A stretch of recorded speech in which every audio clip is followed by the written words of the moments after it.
بسم مس الله الرحمن الرحيم والصلاة والسلام على أشرف المرسلين سيدنا محمد وعلى آله وصحبه وسلم. أنا باسأل سؤال، نعم. ينفع أعمل سياحة بدون ما يكون عندي مواصلات؟ لأ، ما طب ينفع يبقى عندي صناعة من غير ما يبقى عندي مواصلات؟ غلط. يبقى إذًا المواصلات دي والنقل ده مهم جدًا في حياتنا، في كل الأنشطة. هاصنّع محتاجة المواصلات، أنقل المواد الخام للمصنع وآخد المنتج أو أوديه الأسواق. في السياحة لازم أركب عشان أروح أسوان وأروح الغردقة وأروح شرم الشيخ، يبقى كده والزراعة كده برضه، أنا هانقل المواد الخام البذور لمناطق الزراعة، هانقلها بالمواصلات. طب هاخد المحصول أنقله للأسواق، يبقى برضه مواصلات، صح؟ يبقى المواصلات مهمة جدًا في كافة الأنشطة. طيب عندنا النقل أنواع يا جماعة، النقل البري والنقل البحري والنقل الجوي. البري اللي أنت ماشي على الأرض. إيه اللي على الأرض؟ يا إما الطرق السريعة زي طريق مثلًا الفيوم القاهرة أو القاهرة إسكندرية، الطرق المسافلتة دي اسمها طرق برية، تمام؟ في نوع تاني في البري برضه السكة الحديد أو المترو، مش كله ده ماشي على الأرض؟ يبقى اسمه نقل بري، لأن ب ال ال ال الوسيلة دي يا إما بتمد خط سكة حديد يمشي عليه القطر أو خط مس مترو أو طريق مسافلت عشان إيه، تمشي عليه السيارات. نعم يا حمزة. انت مش فاتحة الشير. حاضر افتحه لك من عينيا، حاضر.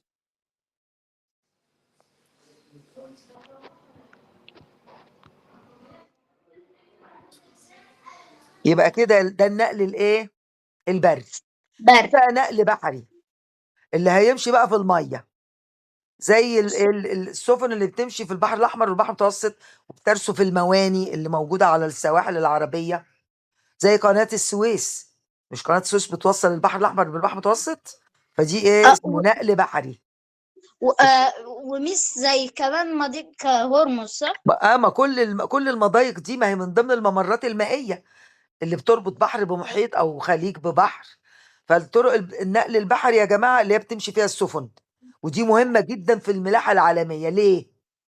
النقل البحري ده يا جماعة رخيص، لأن بيشيل حمولة كبيرة جدًا، فعشان كده التكلفة بتاعته بتبقى منخفضة.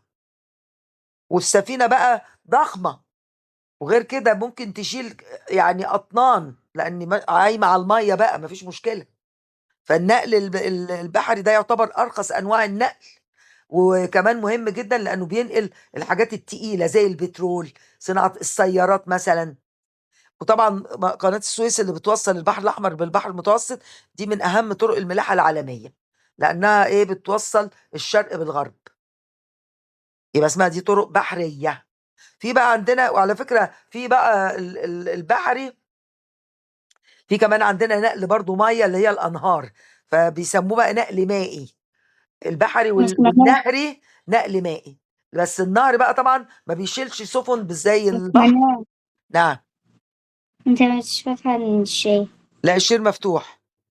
أنت مش عندك. مفتوح، مش لأ مفتوحة مش. الكل شايف الشير والّا لأ؟ لا مش مفتوح. اتقفل تاني، طب اتقفل ليه؟ إيه السبب؟ أنا ما قفلتوش، هافتحه تاني ما فيش مشكلة. كده اتفتح؟ اه. ايوه. في نقل نهري كمان يا جماعة، نقل مائي برضه، بس الأنهار ما بتنقلش سفن ضخمة زي البحر. شايفين هنا سفينة كبيرة وناقلات البترول عملاقة بتشيل يعني مئات الملايين، مئات الألوف من الحمولة بالطن. فده اسمه نقل بحري، خلاص.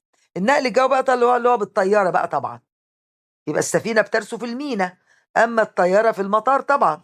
وطبعًا ب ال الشركات الطيران العربية في رحلات كتيرة بتربط الدول العربية بكافة أنحاء العالم، اللي بيبقى جاي مثلًا مسافر من السعودية وجاي مصر، يلاقي يقول لك إيه، الرحلة رقم مثلًا 720 إلى القاهرة مثلًا، ميعادها الساعة كذا. في نفس الوقت بعدها على طول تقول لك الرحلة المتجهة إلى لندن رقم مثلًا 810. بعد كده يبُص تلاقيه يقول لك ال الت كل طيارة طبعًا بتخرج في ميعاد معين، بس طول ما أنت قاعد تبُص تلاقي الطيارات خارجة لكافة أنحاء العالم، اللي رايحة الصين واللي رايحة الهند واللي رايحة مصر واللي رايحة أوروبا، إنجلترا، فرنسا. يبقى إذا المطارات إيه، إحنا عندنا الوطن العربي عشان موقعنا متوسط، فعشان كده في طيران عربي بيربط كافة أنحاء العالم. خلاص، هنشوف بقى أهمية النقل. طبعا أنا قلت هو بيسهل حركة التجارة من الدول العربية. أنا بستورد مثلا من دول عربية منتجات، والدول العربية بتستورد مني. مثلا اللي عندكم في السعودية وفي الإمارات الأسواق مليانة رز مصري طبعا، صح؟ بتلاقوه في السوبر ماركت ولا لا؟ الرز المصري. كمان هتلاقي برضو عندك الحاجة البرتقال المصري، اللي هو البرتقال اللي بسرة ده، مش عندكم موجود يا آدم؟ يبقى كده الدول العربية أنا بصدر لها المنتجات بتاعتي وبستورد منها عن طريق النقل بكافة أنواعه بقى. النقل كمان مفيد في إيه كمان يا جماعة؟ بيدعم السياحة سواء داخلية أو خارجية. أنا عندي دلوقتي في إقبال على السياحة في مصر، لأن عندنا الجو دافي وجميل. أوروبا طبعا الجليد بيكسو الأرض والبرودة شديدة جدا، فدايما الأوروبيين بقى ويجي لنا من فرنسا ومن إيطاليا، ويجي لنا من ألمانيا، خصوصا من ألمانيا. ألمانيا بيجي لنا ناس كتير جدا، ومن روسيا، لأن عندهم البرودة شديدة جدا دلوقتي، ودرجة الحرارة بتبقى تحت الصفر. يعني موسكو دي ممكن تنزل تحت صفر، 20 درجة تحت الصفر، يعني أكتر من الديب فريزر. فهم كلهم دول بيجوا لنا. بيجوا بايه؟ بيجوا بالطيران. وفي دول بتجي لنا برضو بالسفن، عن طريق البحر. يبقى اذا النقل مهم في السياحه، مهم في تسهيل التجاره، بتقويه العلاقات الاقتصاديه والاجتماعيه. الترابط ده بيقوي العلاقات، يا مس كمان ربط الدول العربيه بعضها ببعض. يبقى دي اهميه النقل بشكل عام يا جماعه، سواء بحري او جوي، لان دول اللي بيربطوك بالدول الاخرى. النقل البري فيه على فكرة برضو خطوط برية بتربط مصر مثلا بشمال أفريقيا، زي الطريق السريع الدولي ده اللي بناخده في اسكندرية. ده بقى ممكن تمشي فيه توصل لليبيا وتوصل لتونس. ده بري ودولي. خلاص، يبقى دي أهمية النقل بشكل عام. يبقى النقل مهم جدا في السياحة، مهم جدا في التجارة، مهم جدا في إيه؟ في ربط الدول العربية بعضها البعض. صعبة النقطة دي؟ أسأل سؤال. بما تفسر، كل واحد هيقول لي نقطة واحدة بس. بما تفسر أهمية النقل في الوطن العربي يا آدم. آدم يا محمد، أهمية النقل. قول يا دودو. ربط الدول العربية بعضها ببعض برافو. ودعم بس لا، السياحة كل واحد هيقول نقطة الداخلية يا آدم. والخارجية. طب كل واحد يقول نقطة عشان الكل اسمعه. يلا يا حمزة، بما تفسر أهمية النقل. حمزة يا لهيبي، نعم. قول أهمية النقل إيه؟ دعم السياحة الداخلية والخارجية. برافو عليك. حمزة محمد كمل. أهمية النقل إيه تاني؟ في نقطة كمان. تقوية العلاقات الاقتصادية والاجتماعية. برافو. لحظة. يلا يا مازن، قول واحدة في أهمية النقل. أنا لا، مازن، أيوه. تقوية العلاقات الاقتصادية والاجتماعية. تمام، يبقى كده دول ايه الخمسه. يلا يا ضي. تعد وسائل النقل والتجاره من اهم عوامل النهضه الاقتصاديه. ليه بقى يا ضي؟ لانها بتعمل ايه؟ لانها حلقه الوصل بين مناطق الانتاج ومناطق الاستهلاك، زائد يساعدان على انتقال السلع والخدمات بين الدول العربيه وباقي دول العالم. الكلام ده معناه ايه؟ ان انا مثلا انا بنتج مثلا فواكه وبنتج خضروات، ودول الخليج بتستورد مني الحاجات دي. يبقى انا بنتج الحاجه وبنقلها بالمواصلات عشان يتم استهلاكها فين؟ في السعوديه والامارات والدول دي اللي هي ما عندهاش نفس المنتج بتاعي. انا بجيب من السعوديه التمور لمصر مثلا، ممكن اجيب مثلا من دول المغرب مثلا قمح وانقله مصر. يبقى كده انت بتربط مناطق الانتاج عشان تنقل المنتج لمناطق الاستهلاك. يبقى دي أهمية وسائل النقل. نمرة 2، بيساعدان على انتقال السلع والخدمات بين الدول العربية وباقي دول العالم. يعني أنا بصدر لدول العالم على فكرة. المنسوجات القطنية المصرية دي بنصدرها لكافة دول العالم. كمان أنا بستورد من أوروبا مثلا السيارات البي ام دبليو دي ألماني مثلا، الفيات دي مثلا ايطالي مثلا، يبقى كده انت ايه بتصدر وتستورد. اللي بيسهلك كده مين؟ توفر شبكة المواصلات. تمام. يلا يا ضي، نمرة 1 يا ضي، صح وغلط يا ضي، اقرأي.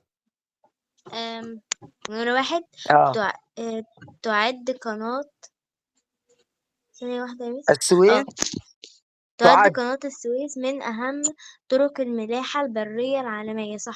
ايوه مظبوط طبعا. يلا يا دودو، ب يا دودو، يلا صح ولا خطأ ولا خطأ؟ بعد سنة حقق الفصل بين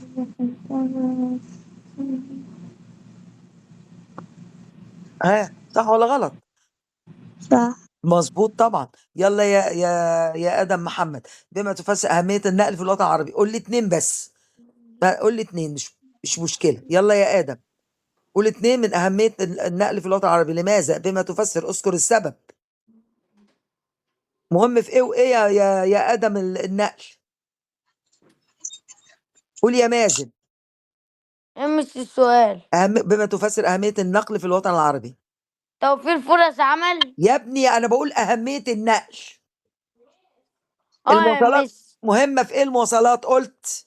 تقوية العلاقات الاقتصادية والاجتماعية، وايه كمان؟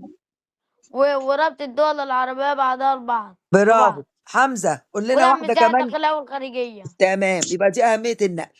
خلاص عرفنا. طيب تعالوا بقى نشوف هنا الخريطة دي، بنشوف فيها أهم المطارات الجوية وأهم الموانئ البحرية في الوطن العربي. طبعا بلدنا فيها أكبر مطار دولي في الوطن العربي اللي هو مطار القاهرة الدولي، وكلكم طبعا اللي سافرتوا بتيجوا عن طريقه مثلا، صح؟ في طبعا مطار أبو ظبي، يبقى مطار القاهرة عندنا في مصر، مطار أبو ظبي في الإمارات العربية المتحدة، ده مطار دولي كبير جدا. المطار اللي في الرياض على فكرة، مطار اللي في الرياض في السعودية طبعا الرياض العاصمة، فيها مطار كبير جدا الرياض على فكرة. يبقى مطار دولي. يعني ايه دولي يا جماعة؟ يعني مطار تهبط لكل فيه الناس. الطائرات الضخمة اللي جاية من كافة أنحاء العالم، عشان كده بيسموه دولي. بتجي لنا فيه الطيارات من أي دولة. ليه؟ لأنه بيبقى المطار كبير، وفي حاجه اسمها الران واي اللي هو الطريق اللي الطياره بتصعد عليه وتهبط عليه. يا جماعه انتوا شفتوا الطياره الجماعه اللي في الامارات والسعوديه، انتوا شفتوا الطياره بتجري قد ايه على الارض قبل ما تطير؟ لازم الران واي ده يبقى طويل جدا كده، عشان الطيارات ضخمه وكبيره، فلازم بتجري فتره طويله على الارض قبل ما تعمل عمليه الايه، الصعود. وفي الهبوط نفس الشيء، لما بتهبط برضو بتجري مسافه طويله. فمش اي مطار يستقبل طيارات جايه من دول، اسمه مطار دولي. يبقى عندنا مطار في القاهره، مطار في ابو ظبي في الامارات العربيه المتحده، مطار في السعوديه، مطار في المغرب، مطار طنجة اللي في المغرب. كل دي مطارات دولية. على فكرة كل الدول العربية فيها مطارات دولية على فكرة، بس هو مديك مثال بس. يعني الجزائر فيها مطار دولي، وتونس فيها دولي، موريتانيا، كله. بس دي من أكبر المطارات اللي في الوطن العربي، واللي بتستقبل طيارات من كافة أنحاء العالم. طبعا آدم محمد بيجي لنا عن طريق طيران أبو ظبي. ولا أنت بتركب من البلد اللي أنت فيها على طول؟ أنت بتركب منين يا آدم؟ آدم أنت في إمارة إيه يا آدم؟ جهزي شنطتك وكلها آدم لما بره. انت في إمارة ايه يا آدم؟ آدم مش معايا. يا آدم دودو، انت بتركب من مطار جدة الدولي طبعا، صح يا آدم عبد الماء؟ انت بتركب من مطار جدة الدولي برضه. طيب يبقى دي المطارات الدولية يا جماعة، نقولهم تاني. يلا يا حمزة، قول لي مطارين من المطارات الدولية اللي عندنا في الوطن العربي. حمزة مطار. لهيبي، نعم. قول مطارين يا بابا. مطار دولي مصر ومطار أبو في الإمارات. طب قول لي مطارين يا حمزة يا محمد. مطار ايه؟ أقول قول يا مطارين. حمزة، قول. مطار الرياض. ايوه الرياض في السعودية. ومطار ايه تاني؟ آه، أبو ظبي. الرباط، على فكرة الرباط، على فكرة أنا قلت الرباط هي اللي فيها مطار دولي. الرباط دي عاصمة المملكة المغربية على فكرة. الرباط دول إيه؟ دي مطارات على دولية. فكرة يا مس نعم. نهائي كأس أفريقيا اتلعب في الرباط. أيوة، ما هي دي العاصمة بتاعت المغرب، فلازم فيها مطار دولي يستقبل بقى الطيارات اللي جاية من كافة أنحاء العالم عشان يحضروا المباراة دي. طيب هنا على بقى فكرة مس في الرياض مش عارفة اسمه مطار الملك عبد العزيز تقريبا اللي في الرياض، وفي مطار اللي في جدة تقريبا الملك فهد، هم مسمينه بأسامي الحكام من بتوع السعودية. أنا ركبت من جدة وركبت من المدينة وركبت من الرياض. طيب ما علينا، المهم المطارات دي قلت لك اسمها مطار دولي وبيستقبل طيارات من كافة أنحاء العالم. في بقى المواني بقى، الميناء بقى عندنا ميناء طبعا أكبر اسكندرية ميناء في مصر وميناء طبعا جبل ميناء علي. الإسكندرية على البحر المتوسط، وعندنا في السعودية ميناء، وفي ميناء طنجة. وميناء طنجة. طنجة ده في المملكة المغربية. وفي ميناء الرباط. في الإمارات اسمه جبل علي، ميناء جبل علي. دول مواني بقى بترسو فيها السفن، والطل طبعا موجودة الميناء دايما على مسطح مائي. احنا على فكرة مصر فيها كمان ميناء السويس برضو وميناء دمياط، بس هو جايب لك أمثلة بس لأهم المواني في الوطن العربي. يبقى جبل علي في الإمارات، الإسكندرية في مصر، وطنجة فين في المملكة المغربية. دي من أهم المواني اللي عندنا في الوطن العربي.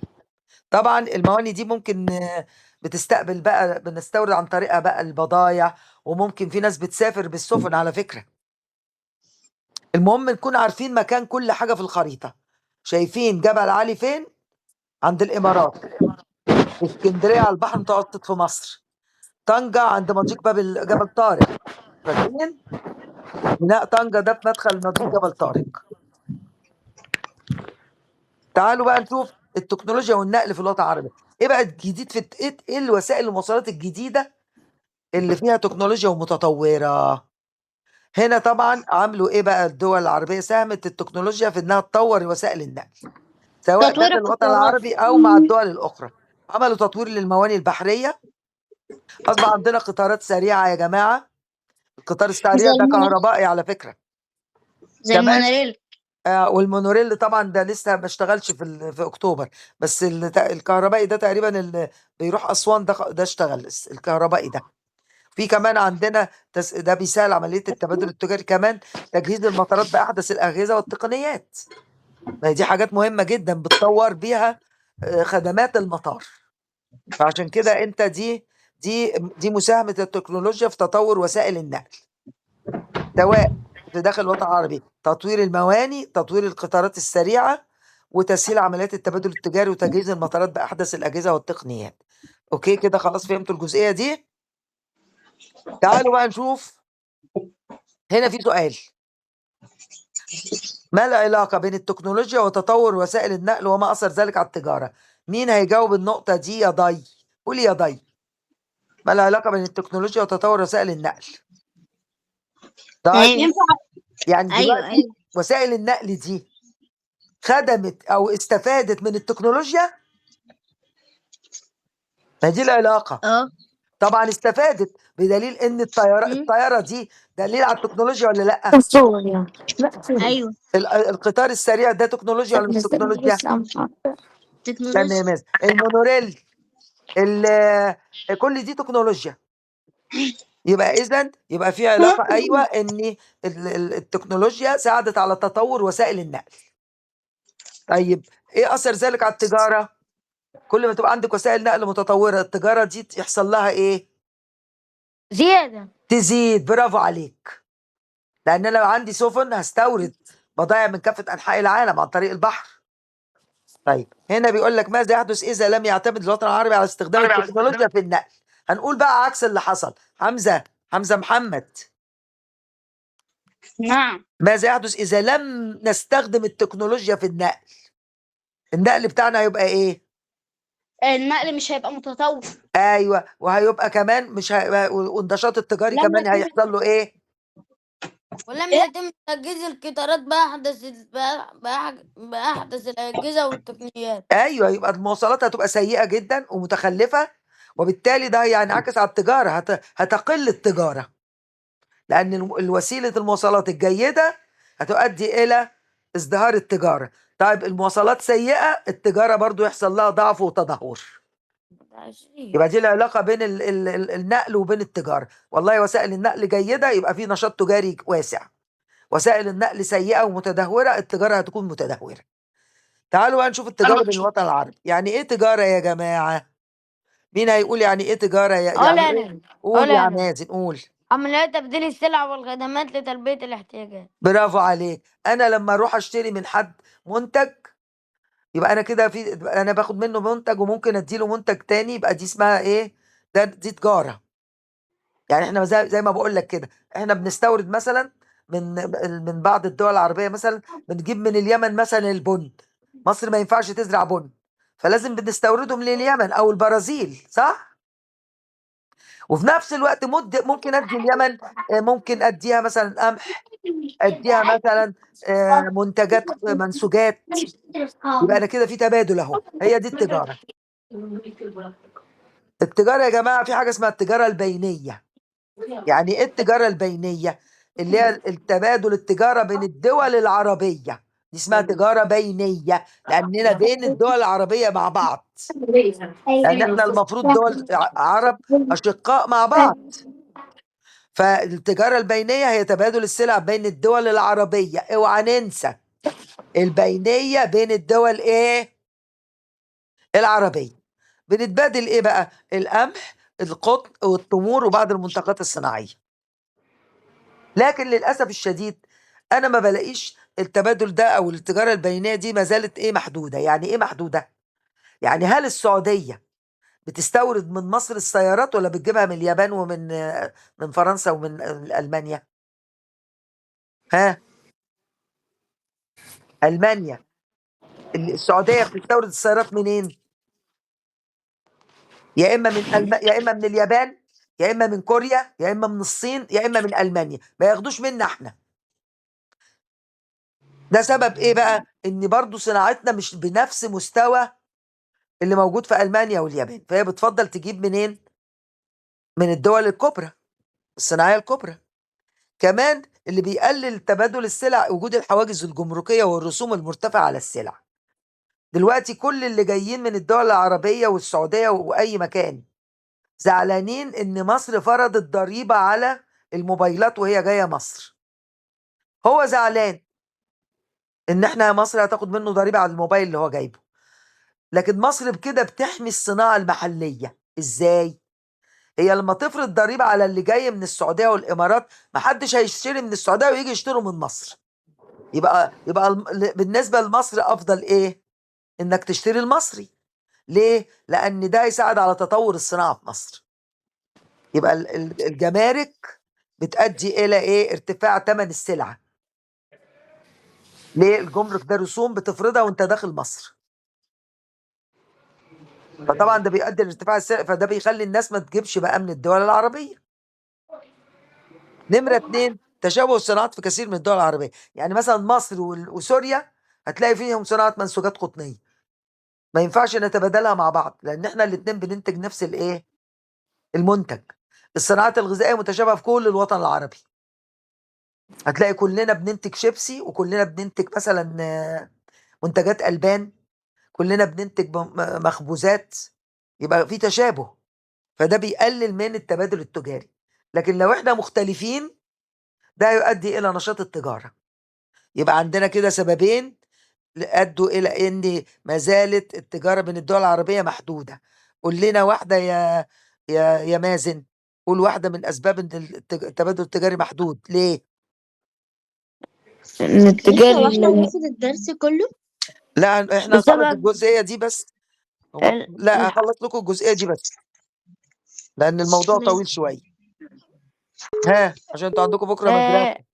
آه، بسبب الحواجز الجمركية والرسوم المرتفعة على السلع. برافو. يلا يا ضاي قولي واحدة تانية من أسباب محدودية التبادل التجاري بين العرب.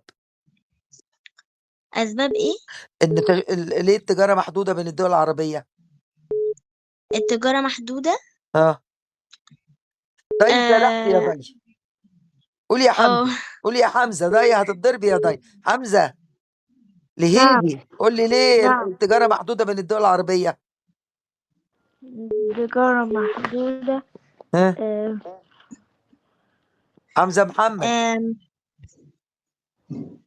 قول يا هقول آدم. عشان تشابه الصناعات بس في برافو كثير من الدول عليكي، العربية. تشابه الصناعات بين الدول العربية، مش هنبدل مع بعض نفس السلعة. يبقى هما سببين، الجمارك سبب، ونمرة 2 تشابه الإنتاج. خلاص. نيجي بقى، دي التجارة البينية اللي بين الدول العربية، يعني مصر تستورد من السعودية، السعودية تستورد من سوريا، المغرب تصدر لمصر، مصر تصدر للسودان، دي اسمها بينية بين الدول العربية. التجارة الخارجية بقى ان احنا نصدر لدول خارج الوطن العربي، يعني مصر تصدر لفرنسا، مصر تصدر للصين، مصر تصدر للولايات المتحدة، دي اسمها تجارة ايه؟ خارجية. اسمها تجارة ايه يا جماعة؟ يبقى هي الصادرات والواردات بين الدول العربية ودول العالم مازن اقفل المايك يا مازن. يا مس. يبقى اللي عنده المايك مفتوح يقفله، انا هشوفه مين اللي عنده المايك مفتوح. كده الكل قفل المايك. يلا يا جماعة، يبقى التجارة الخارجية هي الصادرات والواردات بين الدول العربية ودول العالم. أصدر لفرنسا واستورد من ألمانيا، ممكن أصدر لدولة واستورد منها برضو معلش عادي، يا مس. دي اسمها التجارة الخارجية. مثلا يا مس. نعم. اللينك على الجروب مع معلش ماما يا النت ماز يا فصل ما يا كنتش يا موجود. يا آدم. ها؟ يا مس بقول النت مش التليفون فصل، بقول النت. النت؟ طب معلش، حاجة غصب عنك. يبقى التجارة الخارجية عبارة يا جماعة صادرات النت. وواردات، اللي يخرج من عندك ويروح للدول الأخرى اسمها صادرات، واللي مصر تجيبه من بره اسمه واردات. تعال نشوف ايه اهم الصادرات. اهم الصادرات العربيه، الدول العربيه بتصدر اهم حاجه البترول والغاز الطبيعي والفوسفات والقطن والخضروات والفواكه، دي اشهر السلع اللي الدول الوطن العربي بتصدرها لدول العالم، وتلاحظوا كلها مواد خام، بترول، غاز طبيعي، فوسفات، قطن، خضروات وفواكه. اهم الواردات بقى ايه بقى؟ تعال نشوف بقى بنجيب ايه من بره بقى. طبعا بنجيب الآلات اللي بتبقى في المصانع والمعدات، بنجيب السيارات والمنتجات الطبية، أي حاجة في الطب بتستوردها، السونار، جهاز السونار، جهاز الأشعة، جهاز الرنين المغناطيسي، كل ده احنا بنستورده، لأن طبعا الصناعات دي عايزة تكنولوجيا عالية جدا. يبقى أهم الواردات قلنا ايه؟ كلها صناعات، وصح، وتلاحظوا انها صناعات ثقيلة. زي ايه يا آدم محمد؟ قول لنا ايه الواردات اللي بتيجي للدول العربية؟ قول يا دودو.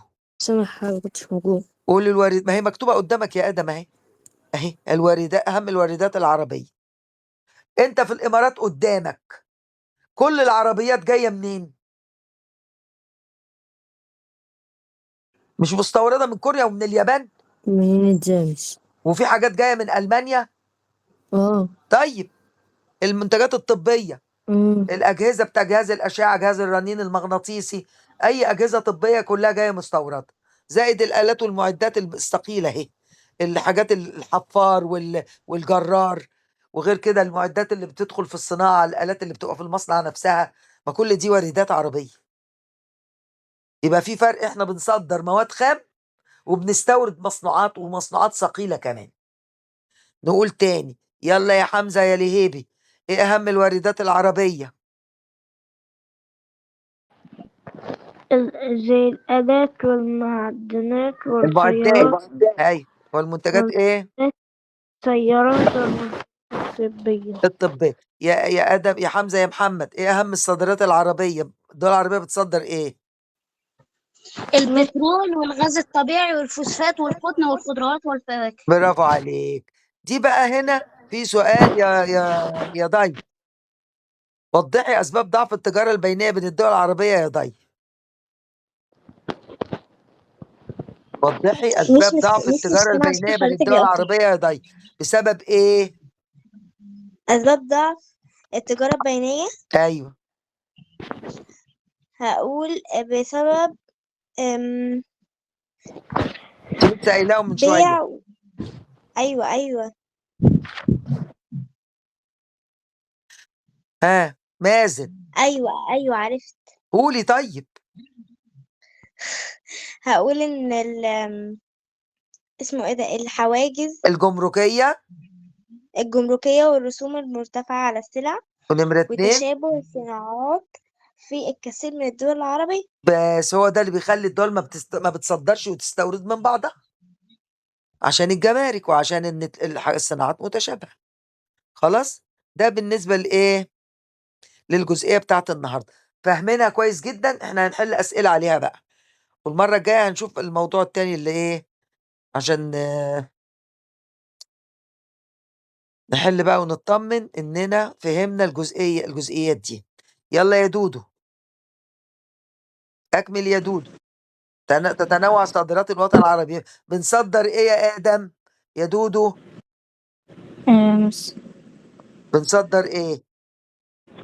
احنا كلها مواد خام. القطن واللي ايوه، هو والسعوديه بتصدر الرز، ايه؟ اهم حاجه السعوديه بتصدر ايه؟ البترول. ايوه، وغاز طبيعي وقطن وفوسفات وفواكه وخضروات.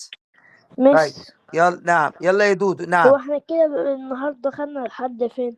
خدنا كده لسه اللي هتعلم يعني عليها. اه خلاص، هو انا كتاب المعاصر مش كتاب سلاح عادي، التلميذ. المهم ان انت تركز معايا انا وانا بشرح. هنبتدي التجاره والتسويق الالكتروني ده المره الجايه. احنا خدنا بس الاهم، اخر حاجه التجاره الخارجيه بس. خلاص انت علم عشان عليها، تفهم. حل منه برضو عادي الكتاب اللي معاك، ما فيش مشكله وانا هصحح لك. بس احنا نعم. خلاص انت عشان ربنا يفصل. طيب ادخل من عند ابراهيم. يلا يلا يا ادم. عارف يا ادم ما جاوبتش النقطه دي يا ادم يا محمد. اهم الموانئ العربيه ودوله الامارات ميناء ايه يا ادم، يا اللي عايش في الامارات؟ الميناء اللي في الامارات اسمه ايه؟ ادم محمد. تلامس. الميناء اللي في الامارات اسمه ميناء ايه؟ اسمه ايه؟ اهو اهو اهو اهو، تلامس. اسمه ميناء ايه؟ اهو، جبل علي. اسمه جبل علي في ابو ظبي. انت في اماره ايه يا ادم؟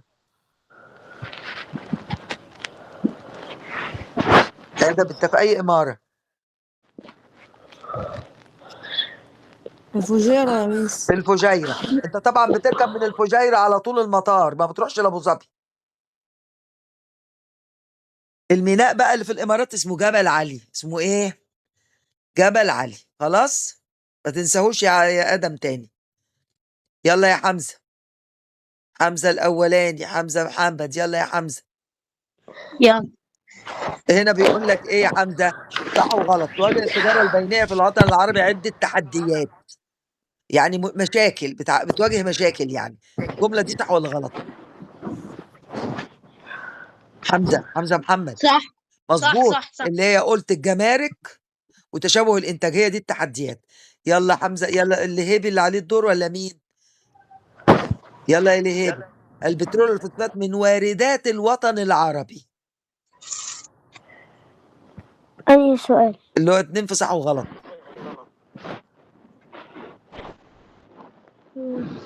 البترول صح. من وارد. ده بيجي لك لا من غلط. بره. احنا بنجيب من بره بترول وفوسفات؟ لا غلط. احنا بنصدر. يبقى كلمة وارد احنا بنستورد المصنوع، الحاجات اللي مصنعة. يلا يا مازن، انت هات 4 يا مازن. لعبت التكنولوجيا دورا مهما في تطوير وسائل النقل داخل الوطن العربي يا مازن. مازن، صح ولا غلط؟ قولي يا ضي. صح. مظبوط، صح. يلا يا ضي. أهمية التجارة يا ضي ايه يا ضي؟ أهمية التجارة أهم ايه؟ التجارة هقول تعد من أهم الأنشطة الاقتصادية في الوطن العربي. هقول عشان هي بتوفر فرص عمل للشباب وزيادة الدخل القومي وتوفير ممكن العمالات الأجنبية وتلبية احتياجات السكان. ممكن. يلا يا آدم يا محمد. ضروري تحسين جودة المنتجات ليه يا آدم؟ لما أحسن المنتج هيحصل إيه؟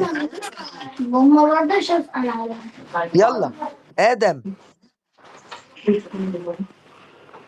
بنت ما تنسينيش يا آدم يا دودو بوتش يا قمر. يلا ضروري تحسين جودة المنتجات يا دودو ليه؟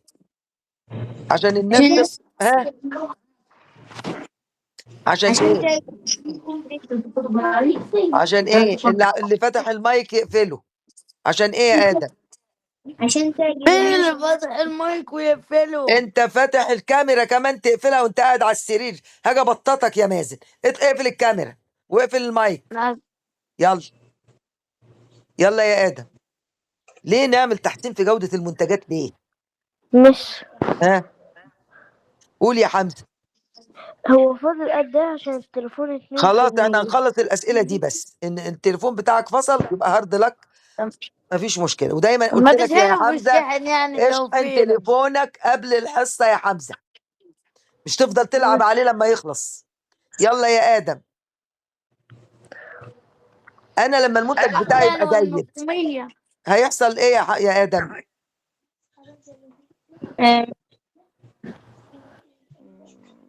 يبقى كده الناس هتقبل على شرائه، صح؟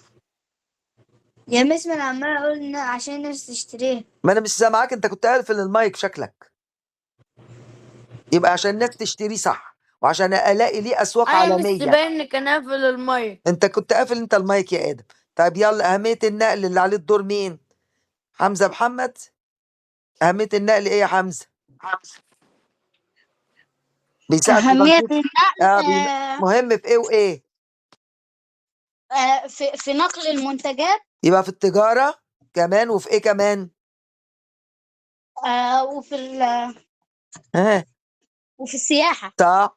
وقلت في الترابط، يعني أنا عشان ازور قرايبي واحضر مناسبه او احتفل معهم بالعيد مش لازم اروح لهم بوسيله نقل، يبقى بتعمل ترابط اجتماعي كمان المواصلات.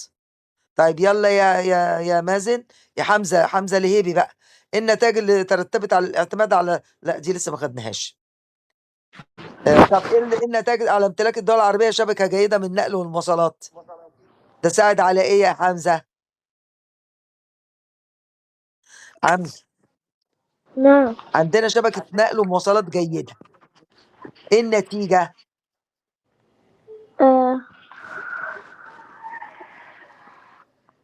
ها قولي يا ضاي، ساعد يا حمزه. ايوه يا مس. انا عندي شبكه مواصلات جيده، ايه النتيجه؟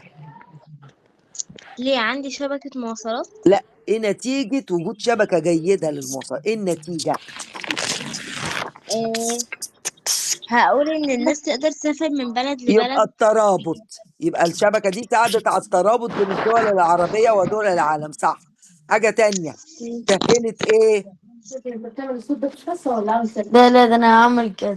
سهلت ايه يا جماعه؟ تسهيل حركة التجارة بين الدول. برافو. يبقى هو دي النتيجه. يبقى ودعم الترابط بين السياحة الدول الداخلية العربيه، والخارجية يا دعم مس. السياحه، تسهيل التجاره، لان النقل قلت لك مهم في كل دول. يلا اللي عليه الدور قول يا مازن، يعني ايه تجاره بينيه يا مازن؟ تجارة ايه؟ يعني ايه تجاره بينيه؟ قلت تجارة مس هو احنا بينية. هنخلص آخر سؤال ده خلاص، هي اخر سؤال ده عشان تروحوا المدرسه. معلش انا اخرت عليكم شويه، عندي مش كام ظروف. هقول. قول يا أنا حمزه. عارفة التجارة البينية يا مش مس. سيبوا عارف. حمزه يجاوب. قول يا حمزه. تبادل السلع بين الدول العربية. برافو برافو برافو، احسنتم. كده انتوا فهمتوا كويس جدا. الواجب بقى يا جماعه صفحه 50. اي حد معاه كتاب غير الكتاب سلاح التلميذ يحل منه عادي ويبعته، ميس أنا جبت والواجب الترم ده يبقى سلاح ابعتوه. التلميذ. اي سؤال لا. هسالكم الحصه الجايه في اللي قلناه النهارده. يلا سلام عليكم. يا مس هو انتوا بتصوريني يا مس؟ بصورك